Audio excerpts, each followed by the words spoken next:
Skateboarding may seem like an easy concept to grasp, but there's actually a ton of technique and practice that goes into the sport. How many times have you all practiced something over and over again until you finally got it right? Turns out that none of us are experts the first time that we do something.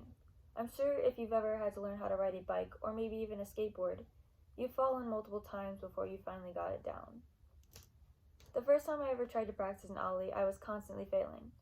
I went in without knowing how, and I thought it was as simple as just jumping off of the board. Turns out there's actually a technique that goes into how to do it the correct way. After watching about 200 YouTube videos and practicing the individual steps for about 2 months, I can now effortlessly land an ollie on command. In this speech, I will teach you how to practice and land your first ollie.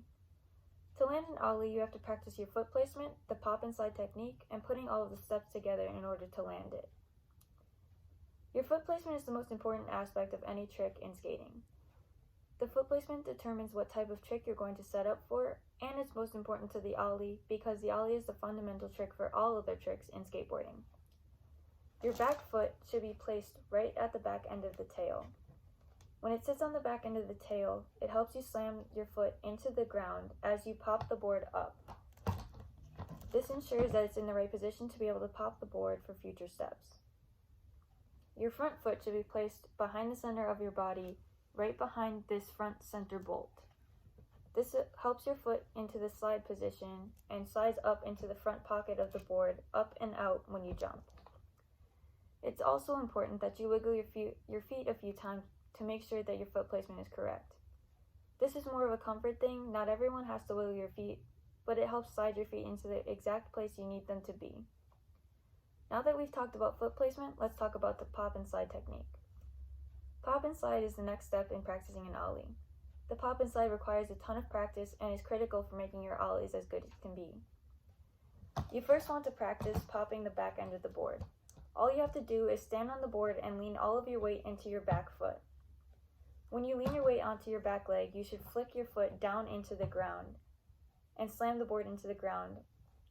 This will help you practice slamming all of your weight into the ground as you jump up for future steps. Then you have to slide your front foot up and off of the board. You can start with your weight leaned back in the pop position as previously stated and slide your front foot up and then out off of the board.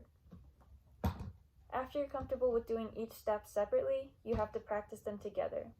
Start slow and increase your speed each time that you do it. Now that we've talked about the pop and slide technique, let's talk about putting all of it together in order to land your first ollie. The last step is to put all of the previous steps together to pop your first ever ollie. It's important that you don't expect success on the first try because not everything comes that easy. It takes time to learn all of this. When you pop the board down into the ground, you have to jump your feet up off with it.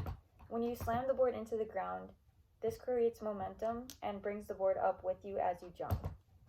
If you pop and jump at the wrong time, you probably won't get it down. It takes a lot of timing and practice to get this step right. The next step is to slide your front foot up and out as you jump up, and this will help level out the board and create it parallel to the ground and with your feet as you jump up. Now all there is left to do is to land your first ollie, and congratulations, you have landed your first ollie. The 3 main steps to land a complete and full ollie is to check your foot placement, pop and slide your feet, and then put all of the other steps together in order to land your first ollie. Our biggest takeaway from this is that ollies and skateboarding in general is not as easy or as simple as it may seem. There are many other steps to consider while skating, and failure is always to be expected. Skating has taught me that practice makes perfect. Nothing will ever come easy the first time you do it, and the repetition of tasks helps you pull together and create the final product. Now that I've taught you how to land an ollie, I will show you how I do it.